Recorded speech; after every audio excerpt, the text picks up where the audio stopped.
안녕하세요. 우리 지난 시간까지 회계의 역할과 회계의 정의, 그리고 회계 정보를 전달하는 방식으로서 우리가 거래를 인식해서 재무제표의 분계라는 과정을 통해서 인식시키는 것들을 이야기했습니다. 그리고요, 여러분들, 회계 정보는요, 정보 이용자들의 경제적 의사결정에 유용한 정보를 전달하는 것을 목표로 한다라고 했었고요. 그런 정보를 전달할 수 있는 매개가요. 바로 재무, 제표다라고 하는 양식을 통해서 정보를 전달한다라고 표현을 했던 것 같습니다. 그렇게 전달하는 재무제표 양식이요. 재무상태표와 손익계산서, 그리고요. 자본 변동표와 현금 흐름표, 그리고 추가적인 정보를 제공하는 주석까지를 포함하는 것으로 이야기를 해봤던 것 같습니다. 자, 오늘부터 해야 될 얘기는요. 바로 이 재무 상태표 관련된 특정 시점에 자산과 부채와 자본의 정보에 대해서 이야기를 좀 해보려고 합니다.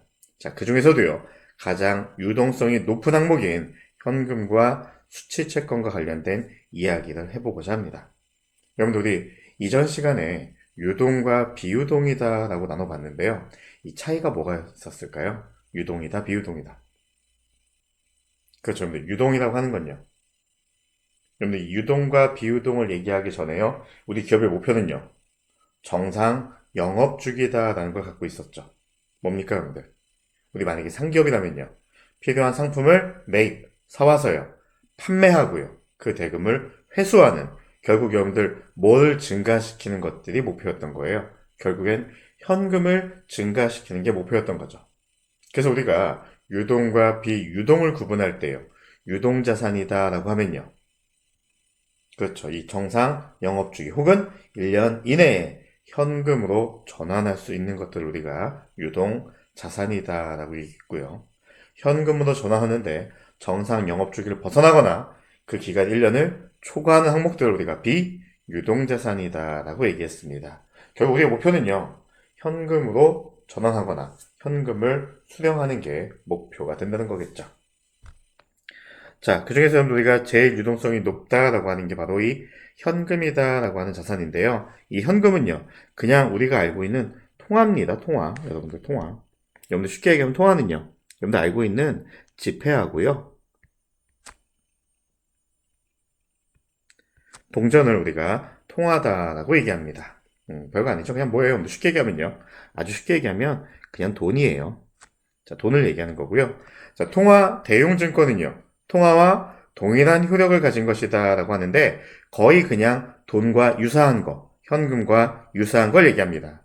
여러분들, ATM 기계에서 10만 원 이상 혹시 인출해 보신 적 있나요?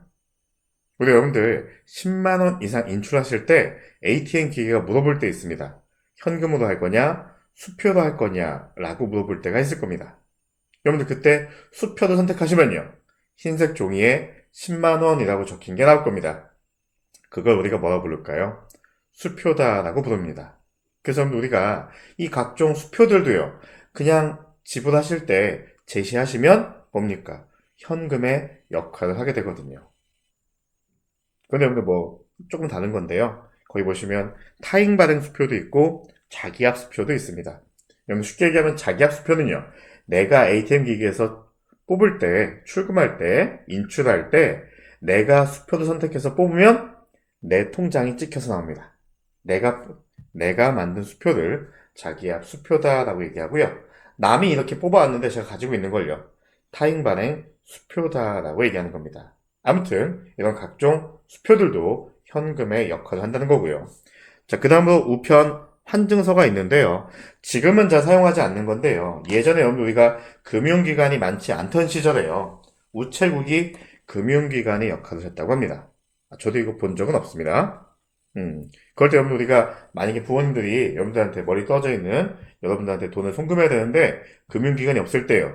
우체국에 입금을 하시고요. 예치하시고 요 증서를 받으시는 겁니다. 우편 환증서라는 걸 받으셔서 여러분들 송부해 주시면요. 여러분들이 이걸 가지고 우체국에 가져가면 돈으로 바꿔주는 이런 형태를 하고 있는 겁니다.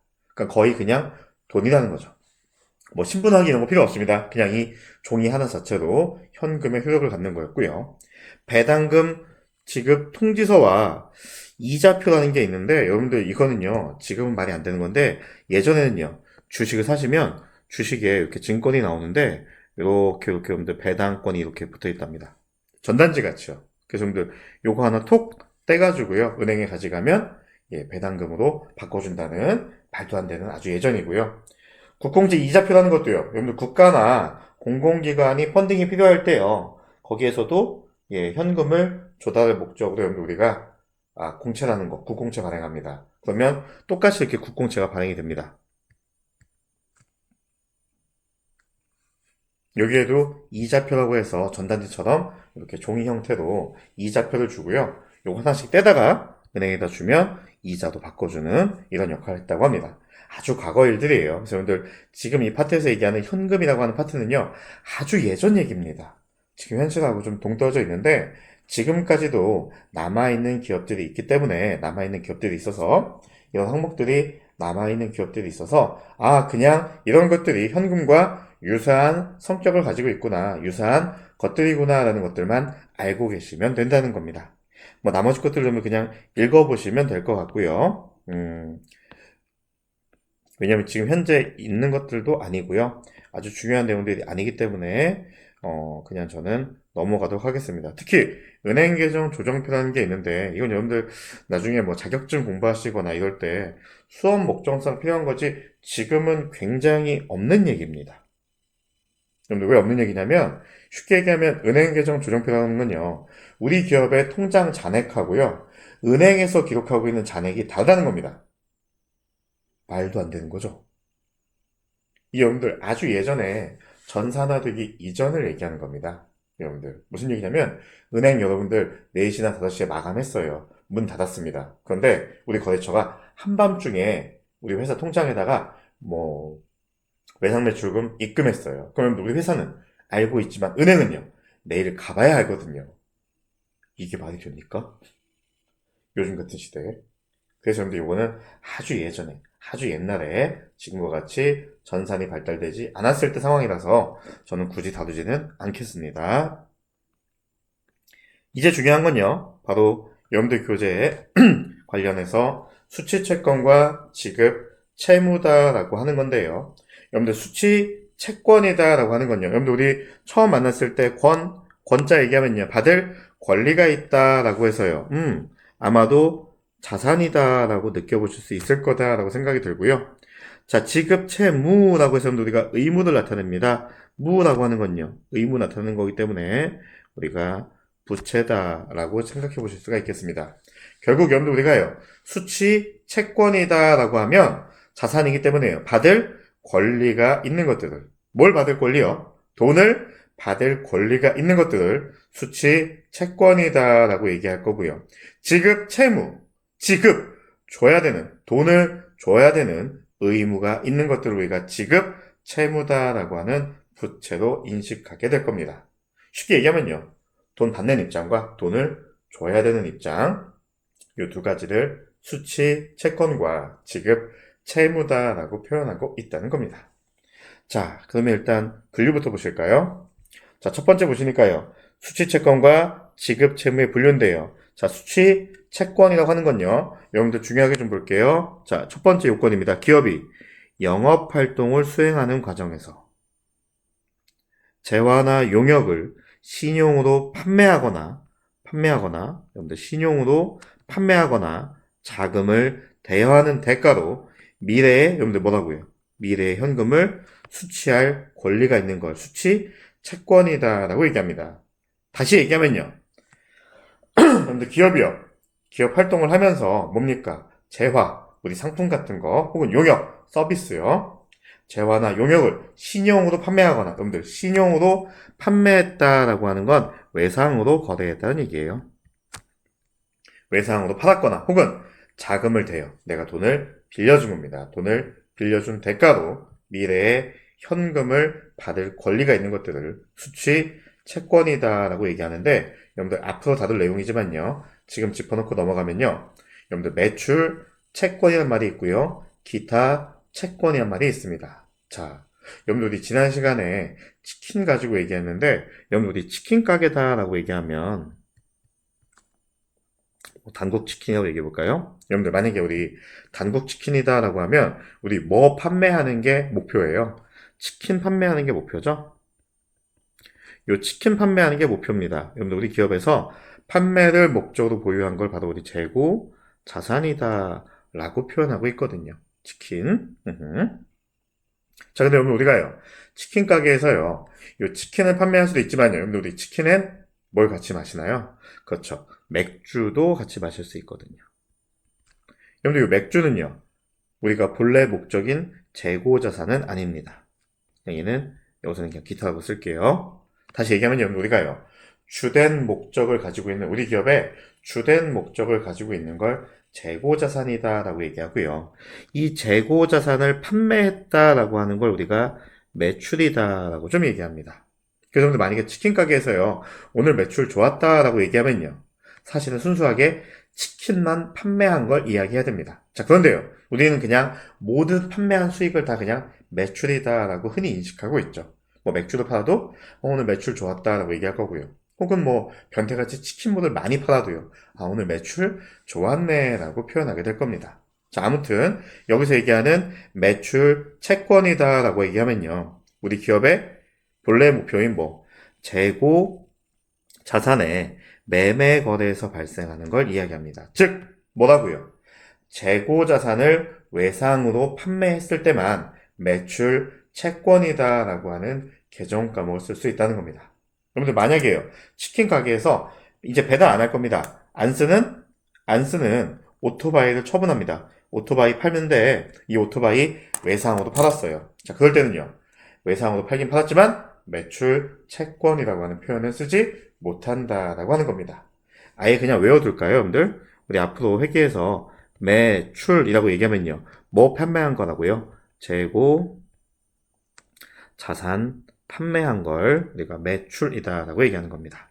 자, 그런데요, 기타의 채권들도 있어요. 뭐 판매 목적이었던 재고 자산 이외에 발생하는 돈을 받을 권리인 미술금, 받아야 되는데 아직 못 받았다, 미술금이라고 하는 자산, 혹은 돈을 받아야 한다, 돈을 빌려줬다라고 하는 대여금, 이런 것들도 있다는 겁니다. 여러분들, 그래서 앞으로 수취채권이다, 무언가 돈을 받을 권리가 있다라고 하는 건 크게 종류가 두 가지가 있구나라고 느껴보시면 됩니다. 첫 번째는요, 재고자산을 외상으로 팔아서 돈을 받을 권리가 있는 매출 채권과 기타 채권으로 구분이 된다는 것입니다. 자, 반대로요, 부채 입장에서 보시면요, 똑같습니다. 지급 채무도요, 기업이 영업활동을 수행하는 과정에서요, 재화나 용역을 신용, 이제 여러분들 우리가 신용이다라고 하면 알고 계시죠? 뭘로 구입했다는 거예요? 그렇죠. 외상으로 구입했다는 거죠. 이렇게 신용으로 구매하거나 혹은 자금을 차입하는 대가로 미래 현금을 지급해야 되는 의무. 여러분들 기본적으로 부채는요, 돈을 줘야 하는 의무가 있는 것들을 얘기하죠. 자, 그래서 똑같이 얘기합니다. 매입 채무. 여러분들 매입이라고 얘기하면요, 자, 무언가를 사왔다, purchased다라고 얘기하면요, 바로 이 재고 자산을 구입하였다. 그 정도 우리 앞으로요, 뭔가 매입했다라고 얘기하면요, 재고 자산만을 얘기합니다. 이런 재고 자산을 신용으로, 외상으로 매입했을 때 뭐라고 부른다고요?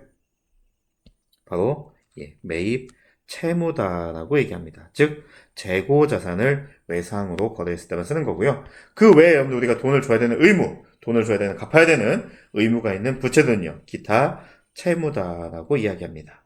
자, 그래서 우리가 요거 하나 보셔야 되는데, 이 매출 채권과 매입 채무와 관련된 손익은요, 영업 손익이다라고 좀 얘기하고요. 그 외의 것들은 영업 외 손익이다라고 얘기합니다. 혹시 여러분들 나중에 전산회계 공부하실지 모르겠지만, 이 전산회계 공부하시면서 여러 가지 항목들이 있는데요, 여러분들 손익계산서를 보시면 손익계산서의 시작은요, 바로 이 매출액에서 시작합니다. 여기에서 매출 원가를 차감하시면요, 매출 총 이익이 생기거든요. 여기에서 뭘 차감해 주시면요, 판매비와 관리비라는 요소를 차감해 주시면 우리가 영업 손익이다라고 좀 얘기하거든요. 그러면 정리해서 보시면요, 이 매출액이라고 하시는 건 뭘 판매하신 거예요? 이 재고 자산의 판매죠. 판매가, 매가다라고 보실 수 있는 거고요. 이 매출 원가는요. 맞습니다. 우리가 판매 목적 보유하는 이 재고 자산의 원가를 얘기하고요. 이 매출 총 이익이라고 하는 건요. 그렇죠. 그 판매에서 이익 난 거고요. 이 판매비와 관리비, 이 4번이요. 뭐가 되는 거예요? 우리가 영업활동하면서, 우리가 치킨 가게 하면서 반드시 필요한 지출들을 얘기합니다. 그래서 우리가요, 이 매출 채권과 매입 채무와 관련된 여러 가지 항목들이 나올 건데요. 그런 손익들, 여러분들 여기서 손이익이라고 얘기하는 건요. 손실 혹은 이익을 얘기합니다. 자, 그런 것들은 뭐라고 불렀고요. 영업 손익이다라고 부르고요. 그 이외에 여러분들 뭔가 이익이나 손실 날 부분들이 있다면 그럼 별도로 영업 외 손익이다라고 얘기합니다. 나중에 전산회계 공부하실 때 그 비용 코드가 있는데 800번대 비용 코드가 이 판매비 관리비 될 거고요. 나머지 900번대 코드가 영업외 손익 될 겁니다. 여러분들 이런 거예요. 쉽게 얘기하면 이 영업손익과 영업외 손익은 뭐냐면 우리가 기업을 운영하는데 꼭 필요한 지출들을 판매비와 관리비다 라고요. 반드시 필요한 지출이 아닌 것을 영업외 손익이다라고 얘기합니다. 여러분들 이런 얘기 해볼까요? 여러분들 우리 기업 운영하면서 직원들 월급 줘야 됩니다. 꼭 필요한 걸까요? 꼭 필요한 거 아닌가요? 꼭 필요한 게 아니라고요? 근데 월급은요, 꼭 받아야 합니다. 꼭 받아야 합니다. 꼭 줘야 되는 겁니다. 그러니까 뭐가 될까요, 여러분들? 판매비와 관리비가 될 겁니다. 영업 손익에 포함되는 항목이 될 겁니다. 자, 여러분들 거래처에 접대합니다. 거래처 직원이 와가지고요, 같이 밥 먹였습니다. 자, 이런 것들은요, 우리 기업 활동에 꼭 필요할까요? 불필요할까요? 안 필요하다고요? 왜 안 필요하죠? 기업 활동이 꼭 필요한 활동이죠? 아, 여러분들 거래처 와서 밥은 먹여야 될 거 아니에요. 자, 이번에 여러분들 우리가 태풍이 와가지고요, 기부했습니다. 우리 회사에서 기부했습니다.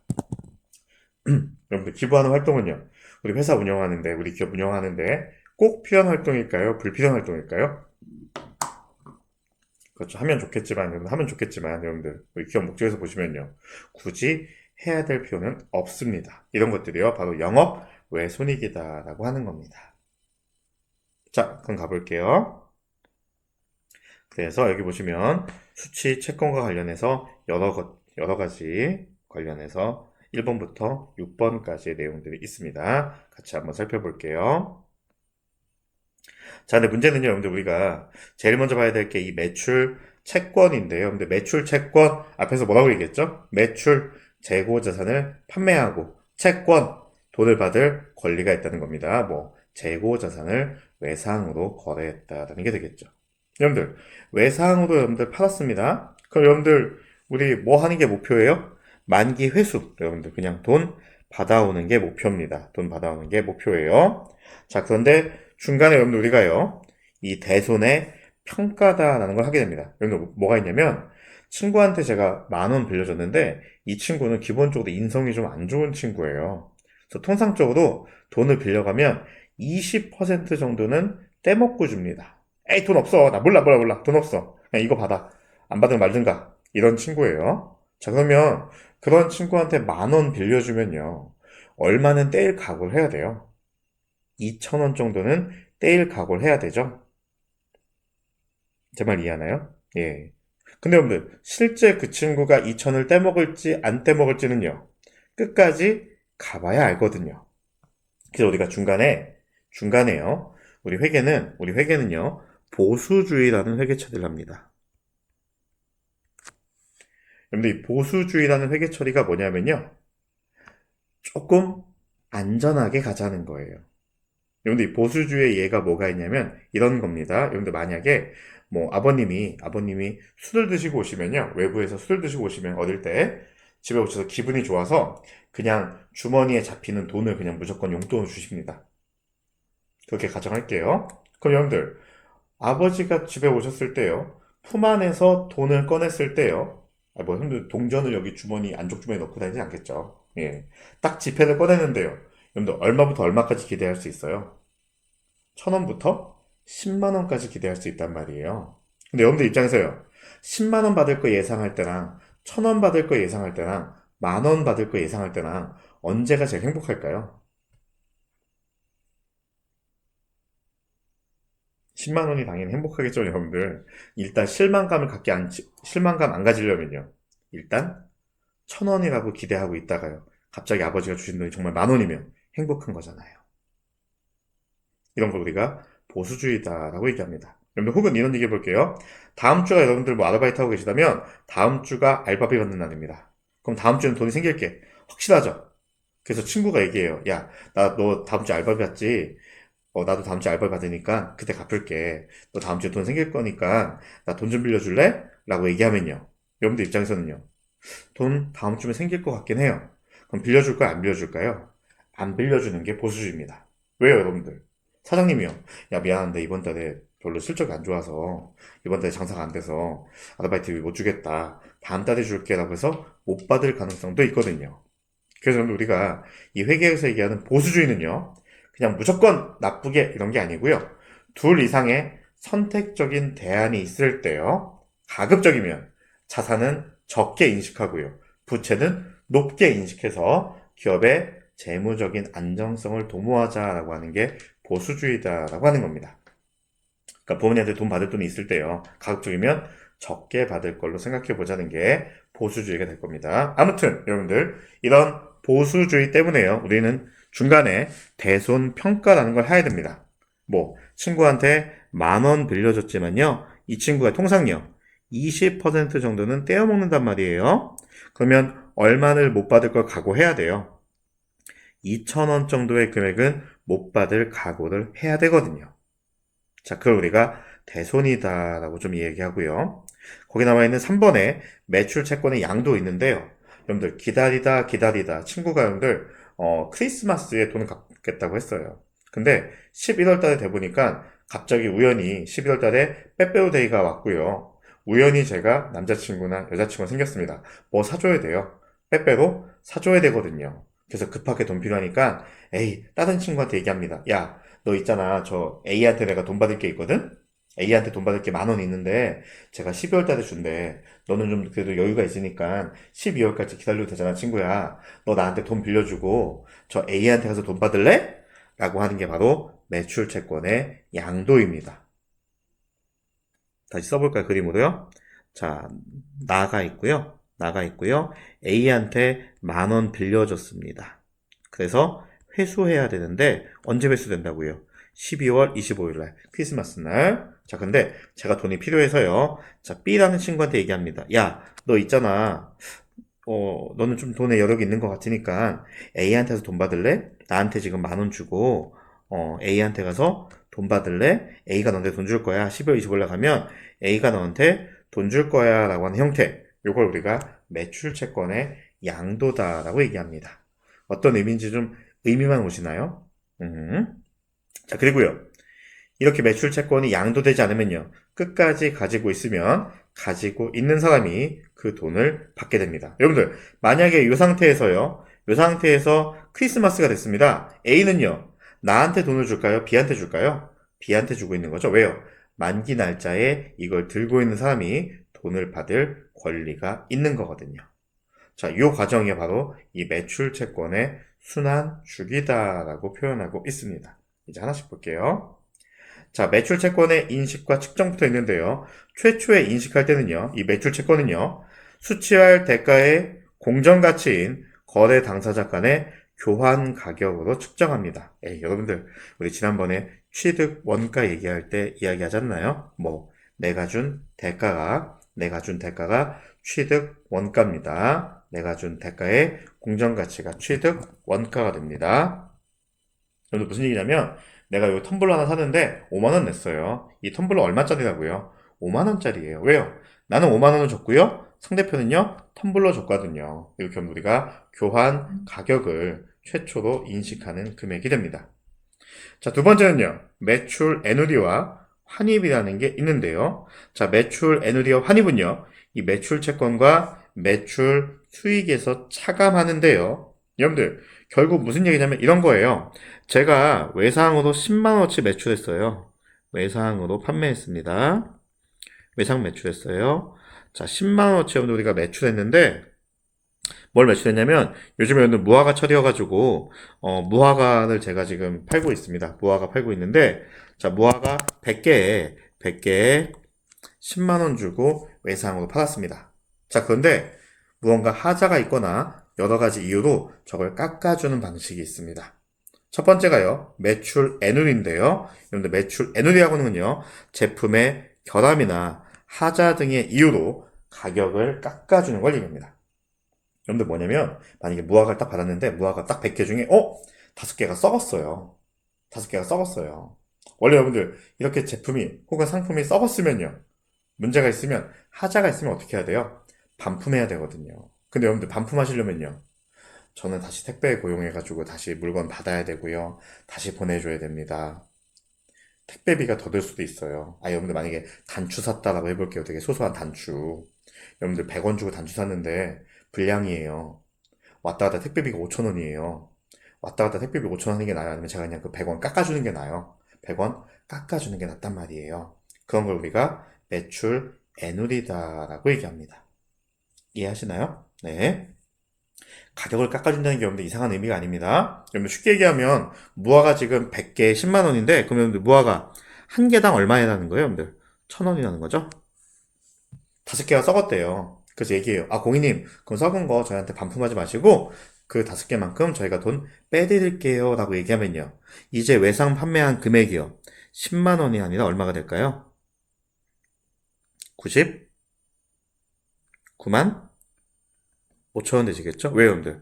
5개인 5천 원만큼의 금액만큼은 우리가 안 받을 거거든요. 제 말 이해하시나요? 예, 요 과정을 얘기하는 거고요. 자, 두 번째, 매출 환입이 있습니다. 여러분들 매출 환입은요. 자, 얘는요. 똑같이 뭔가 하자가 있는데요. 그냥 반품하는 겁니다. 반품하는 겁니다. 여러분들 반품하면요. 돈 안 받게 되잖아요. 돈 못 받게 되니까요. 그때도요. 결과는 동일하게 됩니다. 그래서 우리가 매출, 애누리와 환입이다라고 하는 건 같이 묶여 다녀요. 그냥 여러분들 뭐 한 거예요? 돈 못 받게 되는 상황입니다. 자, 세 번째, 매출 할인 있는데, 여러분들 매출 할인은요. 여러분들 요거는 그냥 조건입니다. 조건인데요. 이 매출 채권을 조기 회수하는 경우 대금의 일부를 깎아주는 것인데, 여러분들 혹시 홈쇼핑 해본 적 있으세요? 여러분들 뭐 TV에서 홈쇼핑 하는 거 보시면 깎아주는 게 있어요. 똑같은 걸 사는데, 두 벌 사면 깎아주는 게 아니고요. 똑같이 하는데 결제 방식에 따라서 조금 할인해 주는 게 있습니다. 첫 번째는요. 자동 주문하시면 할인해 주죠. 여러분들 자동 주문한다는 건요. 그 콜센터 직원분하고 교류가 없이 그냥 뭐 하겠다는 거예요. 내가 스스로 주문하시는 거죠. 그러면 인건비를 절감된 부분만큼요. 여러분들한테 조금 깎아주는 방식입니다. 또 하나 있어요. 뭐가 있을까요? 여러분들 일시불로 내시면 또 얼마 깎아주는 게 있습니다. 뭐 100만 원짜리 노트북인데 일시불로 구입하시면 뭐 5,000원 할인해 준다고 합니다. 왜 할인해 줄까요, 여러분들? 여러분들 기업 입장에서는요. 할부로 판매하게 되시면 굉장히 리스크가 큽니다. 왜요? 저 사람이 할부 붙다가요. 안 부을 수도 있고요. 갑자기 사망할 수도 있거든요. 너무 극단적인 얘기인데. 자, 그런 경우에 돈이 안 들어오니까요. 차라리 초기에요. 야, 너 돈 있잖아, 이거. 나눠서 내지 말고 한 방에 내면 좀 깎아줄게. 라고 하는 방식이 있습니다. 그런 방식을요. 매출 할인이다. 라고 하는 방식이어서요. 이렇게 얘기합니다. 뭐라고요? 10%E, 30%N. 이런 조건이 가장 일반적인 조건입니다. 이 조건은요. 바로 이겁니다. 10일 이내에 결제해주면요. 10일 이내에 결제해주면 2%만큼 깎아주겠다는 거고요. 30일 이내에는 완전히 돈을 입금해달라 이런 얘기입니다. 여러분들 아주 쉽게 얘기하면 여러분들 뭐 인터넷 쇼핑 해본 적 있나요? 저는 뭐 11번가 많이 쓰는데 여러분들 11번가나 혹은 G마켓 같은 것들은 그 제품 받으시면 물건 받으시고 구매 확인 눌러주시면 좀 빨리 눌러주시면 포인트 준단 말이에요. 포인트. 물론 여러분들 상품 받으시고 2주 동안 안 눌러도 그냥 구매 확인이 돼버리는데 그렇게 되면 아마 포인트 안 줄 겁니다. 그 포인트는 사실은 판매자가 여러분들한테 주는 거예요. 판매자가 부담하는 겁니다. 여러분들 왜 그거 빨리 눌러주는 걸 좋아할까요? 판매자는요. 여러분들이 결제하신 거 여러분들이 구매 확인 눌러줘야 G마켓이나 11번가에서 돈 쏴주거든요. 결제해주거든요. 그러니까 여러분들이요. 빨리 눌러주셔야지 뭡니까? 돈이 들어옵니다. 그러니까 여러분한테 포인트를 주더라도 뭐 한다고요? 빨리 돈 들어올 수 있게 뭐 하겠까요? 여러분한테 좀 포인트 줄 수 있는 겁니다. 자, 그런 게 바로 이 매출 할인 조건입니다. 자, 그런데요, 여러분들 우리 기업에서는요, 이 총액법이 있고요, 순액법이 있습니다. 여러분들 기억나세요? 우리 재무제표는요, 총액주의에 따라서 이야기를 좀 하고 있습니다. 자, 그래서 우리 회계 실무에서는요, 매출액이다 라고 얘기할 때 상품을 팔았다, 재고산 팔았다라고 하는 이 매출액은요, 순매출액으로 순액으로 표시하게 되어 있습니다. 아이고, 순수한 매출액으로 표시하게 되어 있습니다. 즉, 뭐란 얘기예요? 총 매출액. 우리가 총 판 거에서요, 애누리나 환입 혹은 할인 이런 것들을 빼서 순수하게 현금으로 회수할 수 있는 거.